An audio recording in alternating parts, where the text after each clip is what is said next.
Buenos días, bienvenidos todos. Es un placer estar aquí con ustedes.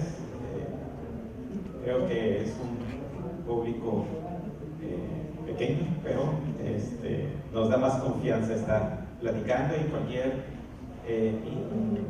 cualquier duda, cualquier pregunta, podríamos abordarla sin problema. El Sistema Eléctrico Nacional está experimentando un cambio muy acelerado con el tema del sector energético. La transición energética pues prácticamente está puesta en marcha, es algo que ya tenemos que empezar a considerar, y el SENACE está siendo un garante de todas estas reglamentaciones, de todos estos lineamientos, y evidentemente el día de hoy vamos a ver esta parte de la integración de energías renovables considerando esta transición energética. No sé si me apoyan. Muy bien, la ruta que vamos a seguir básicamente es establecer qué es el Sistema Eléctrico Nacional, qué es el Centro Nacional de Control de Energía, el estado actual de este sistema, el nuevo marco legal y normativo, la confiabilidad y la transición energética que está tratando de ejercer este nuevo modelo, y un ejercicio de cómo está estructurada la planeación a largo plazo y la reflexión final. Básicamente este es el panorama. Desde el punto de vista del Sistema Eléctrico Nacional, adelante, tenemos que entenderlo como un ente vivo, un sistema vivo, donde básicamente el SENACE garantiza el equilibrio segundo a segundo entre la demanda y la generación. También coordina la planeación de la red, la operación y control del sistema eléctrico y la administración de un mercado eléctrico mayorista. La energía se genera en sus diferentes tipos de tecnología, se transfiere a través de una red de transmisión, se transforma, se distribuye y llega al usuario final. Prácticamente este es un suministro ligado a un sistema físico. Entonces, todas estas etapas son coordinadas, administradas por el Centro Nacional de Control de Energía.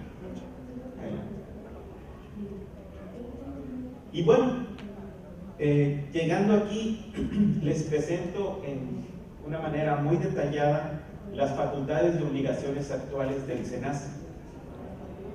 El SENACE ejerce el control operativo del Sistema Eléctrico Nacional y opera el mercado eléctrico mayorista.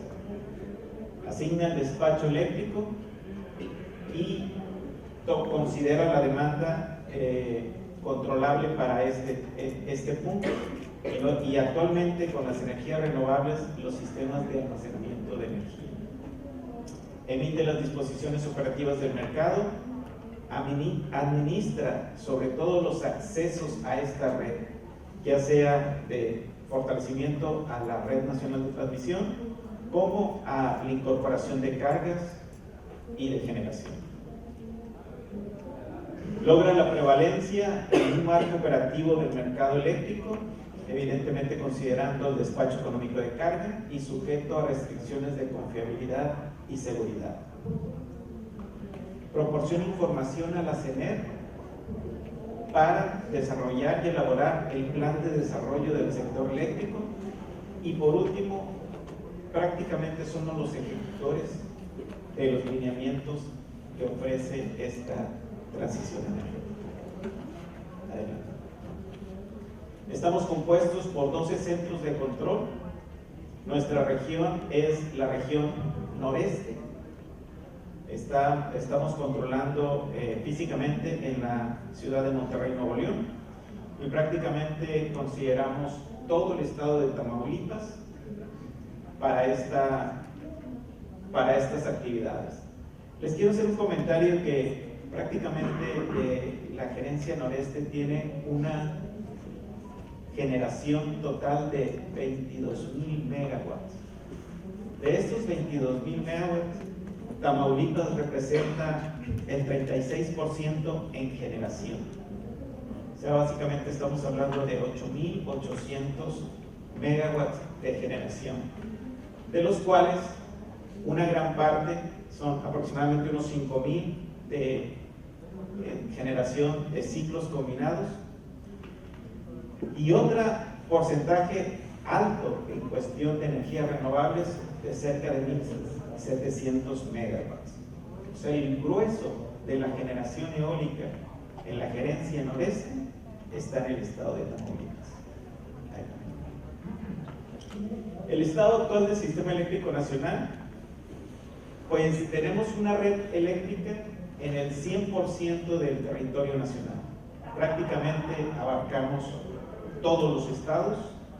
Tenemos un 99.43% de electrificación.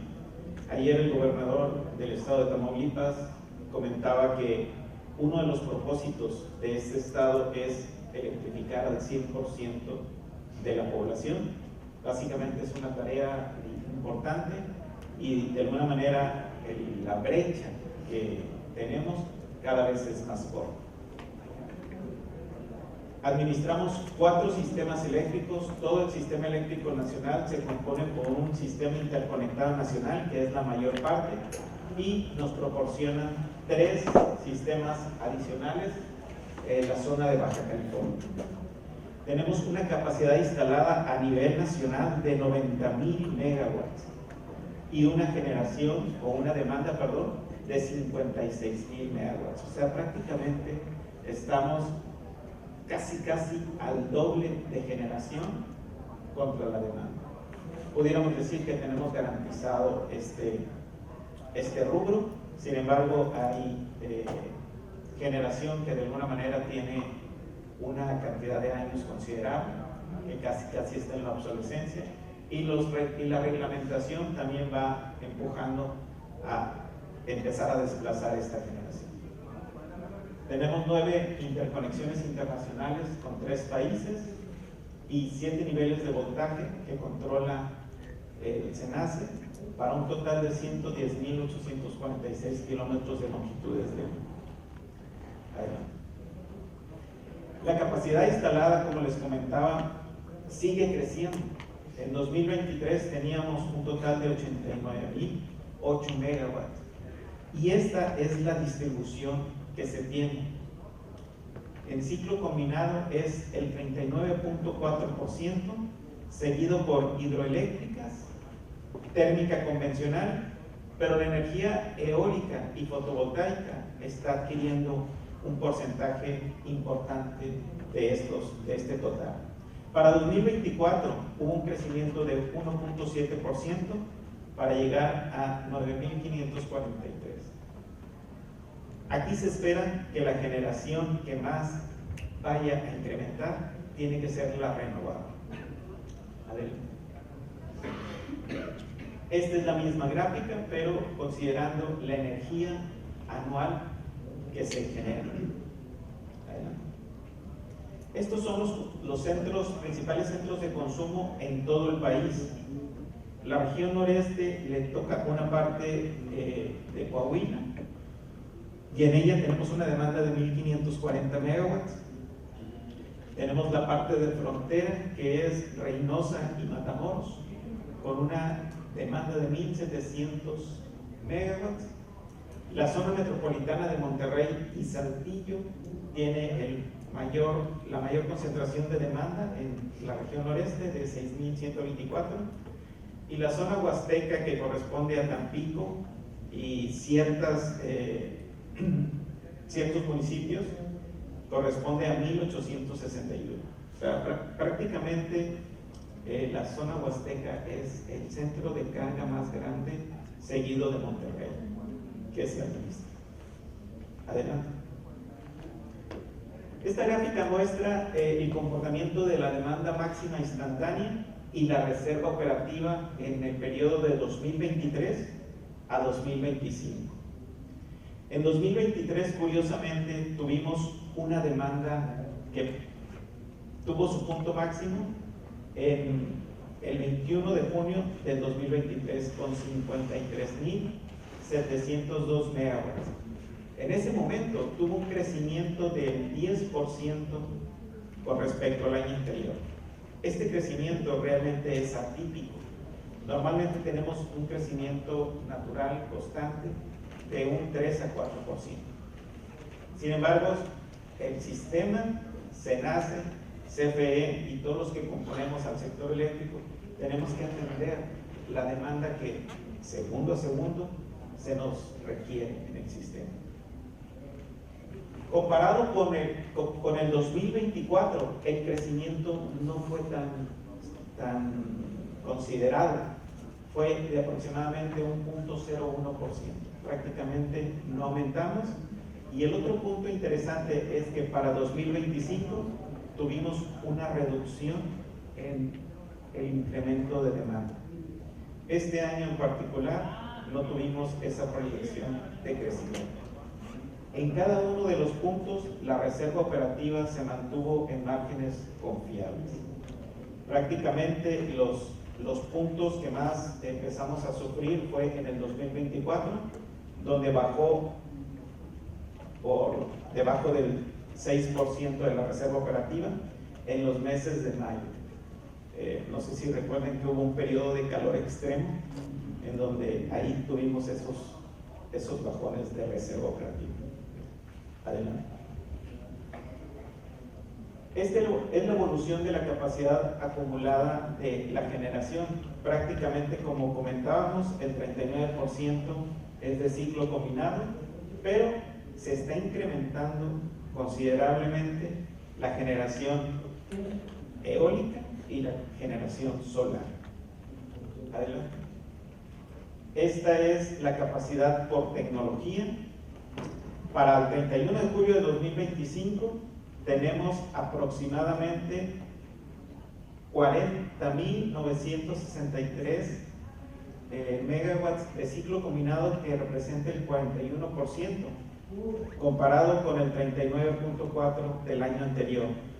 Y si ustedes se fijan, el mayor incremento que vamos a tener va a ser en la generación eólica y en la generación solar.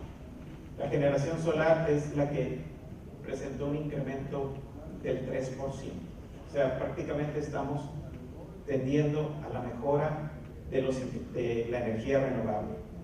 Ayer también el señor gobernador de Tamaulipas comentaba que Tamaulipas es un estado donde se explota el 7% de los centros donde puede haber generación eólica. O sea, básicamente Tamaulipas es un buen punto para desarrollar este tipo de generación. Y aquí les mostramos la evolución por participantes. Tenemos aproximadamente una clasificación de 5 participantes, entre ellos CFE, productores independientes de energía, CFE legados, la ley de la industria eléctrica, y se acaba de incorporar esta generación del Fondo Nacional, que es FONADIN. Tenemos una proporción de 9.5 para el FONADIN, para CFE el 51.5%. Aquí evidentemente hay unas diferencias, no podrían considerarse todas la generación que incluso estuviera en pruebas, pero este es el promedio general.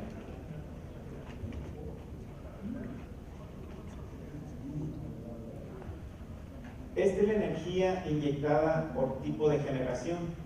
Si bien es cierto, CFE tiene una mayor cantidad en porcentajes de generación instalada, la generación que se inyectó fue del 42% al corte de 31 de julio de 2025.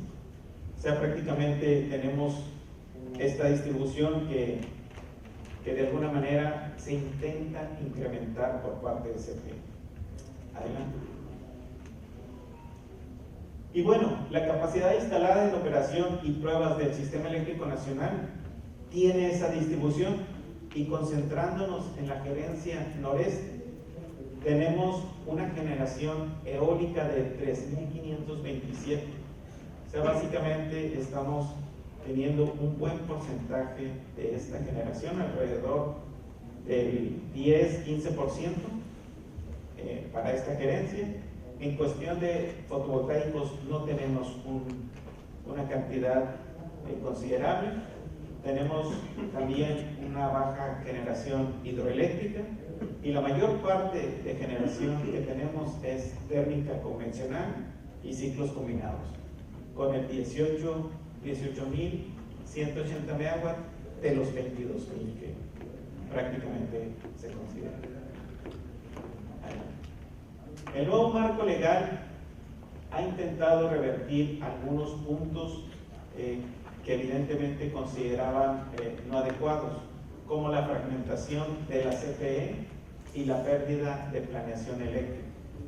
Aquí básicamente se dividió a subsidiarias para CFE y filiales, que de alguna manera se considera un debilitamiento en todos los participantes del sector eléctrico. Se crearon incentivos asimétricos a privados sin obligación de respaldo, una reducción de la participación estatal en generación eléctrica, aumento de riesgos operativos por falta de coordinación en la expansión del sistema eléctrico nacional y un debilitamiento del carácter social del servicio de suministro eléctrico. Prácticamente estos son los puntos que se intentaron revertir. Adelante. ¿Y cuáles fueron los principios rectores que ahora considera el sector eléctrico mexicano? Pues considera la soberanía y seguridad energética, asegura el control estatal sobre la infraestructura estratégica y reducir la dependencia externa. Maneja un nuevo concepto que se conoce como justicia energética, que es garantizar el acceso equitativo, confiable y asequible para todas las personas, especialmente en zonas marginadas. Es aquí donde comentamos que se pretende crear el 100% de la electrificación a cualquier sector. Una participación ordenada, se permite a los privados hasta un 46% del total de las inyecciones anuales, rectoría del Estado y planeación vinculante, y por último la transición energética, impulsar energías limpias considerando la electrificación en estos usos finales. Y todo eso, pues esta arquitectura está sustentada en el sector eléctrico, la Ley de Planeación y Transición Energética, la Ley de la Empresa Pública del Estado, que es CFE, y la Ley de la Comisión Nacional de Energía. Estos son las instituciones que de alguna manera impulsan todos estos principios rectores. Los temas que se consideraron, pues, como instrumentos legales para transformar esta transición energética es la confiabilidad y la transición energética por sí sola. Adelante. Prácticamente lo que movieron es que la planeación, que antes era indicativa, ahora se convierte en una planeación vinculante. Y lo que se logró es que esta generación prácticamente tendría que tener el aseguramiento de que fuera útil, de que estuviera específicamente ubicada en donde se encuentre el crecimiento. Y curiosamente, en la vinculación, en la generación vinculante, el estado de Tamaulipas tiene aproximadamente considerados 560 megawatts ya en un proceso avanzado de atención para considerar. Aproximadamente son como 2 o 3 proyectos. También tiene esta capacidad de que CFE solicitó también incorporar generación, principalmente en el municipio de Tampico, que es en la central Altamira, un aproximado de 450 megawatts para incorporar en esa central, en 180 megawatts de energía fotovoltaica. Los instrumentos que se crearon fueron pues una estrategia nacional de transición energética, el plan de transición energética y aprovechamiento sustentable de la energía, el plan de desarrollo del sector eléctrico y el plan de desarrollo del sector de hidrocarburos. Todo esto en un programa sectorial de energía. Estos son los 5 instrumentos que tienen diferentes horizontes en tiempo y en publicación. El plan de desarrollo del sector eléctrico, del cual se nace, es el principal insumo en cuestión de análisis, en cuestión de información, en cuestión de crecimiento. Tiene una publicación anual y va a contemplar un periodo de hasta 15 años.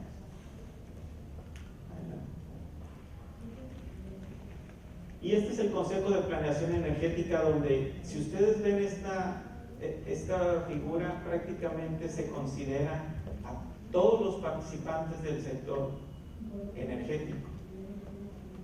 Está como titular la Secretaría de Energía, presidiendo toda esta actividad. Está la Secretaría Técnica, tiene que tener un componente técnico bien fundamentado. Los miembros permanentes prácticamente son todas las instituciones que tienen que ver con este desarrollo de energía, y los miembros invitados, que como comentaba, pues prácticamente es a las secretarías del país. O sea, la intención de esto fue involucrar a todos los participantes del sector eléctrico para que colaboraran con cualquier modificación de esta transición energética.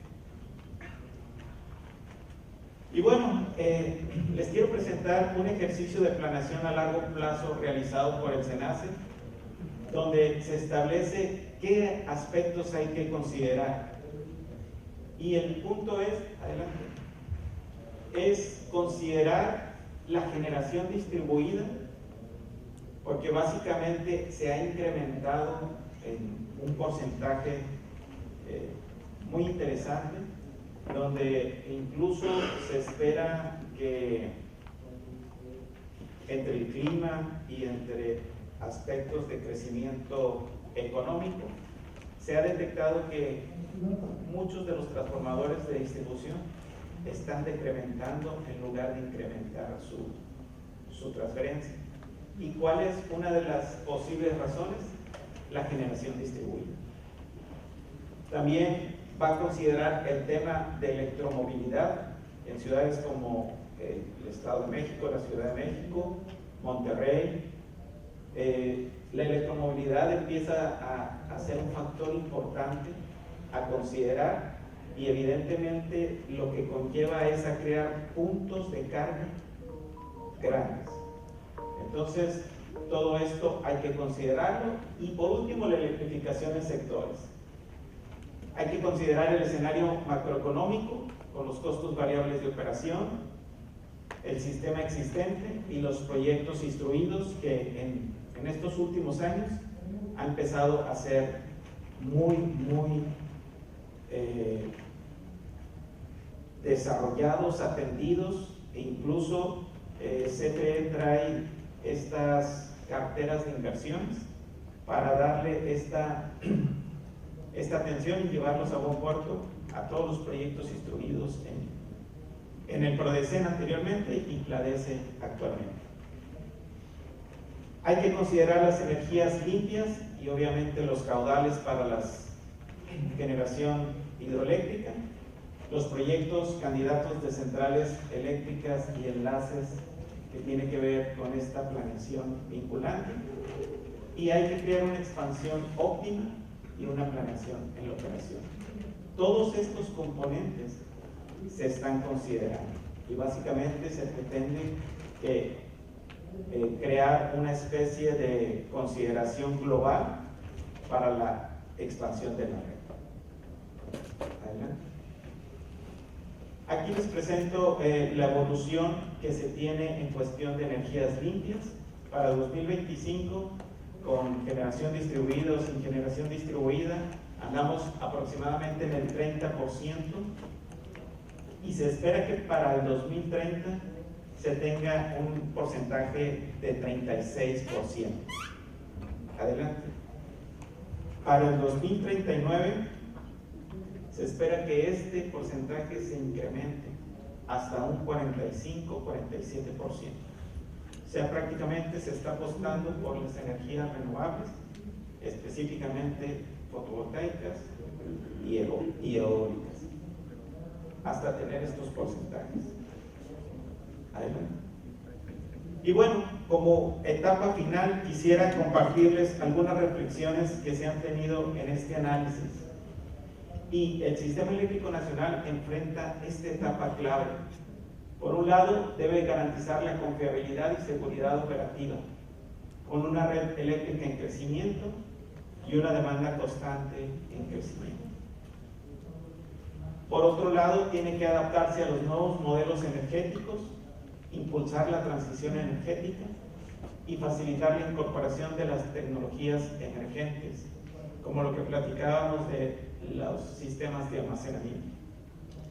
El papel de SENACE seguirá siendo crucial como un garante técnico y neutral del sector eléctrico mexicano.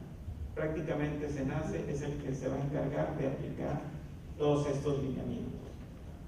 Aunque aparentemente existe una capacidad de generación suficiente, casi el doble de la demanda, es imperativo fortalecer la planificación de expansiones al sistema eléctrico con el fin de restaurar el equilibrio entre la generación y la demanda, un equilibrio que se vio afectado por estas reformas.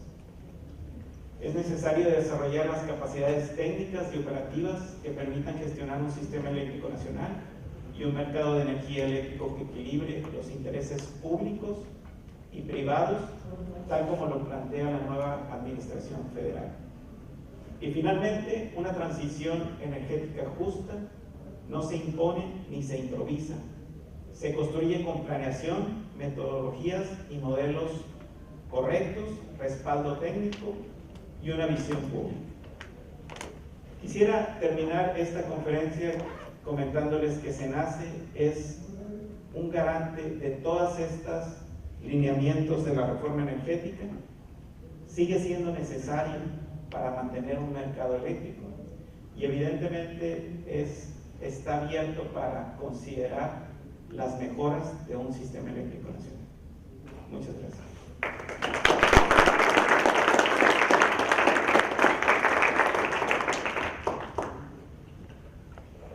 Muchas gracias a todos. Con esto damos por concluida la plática.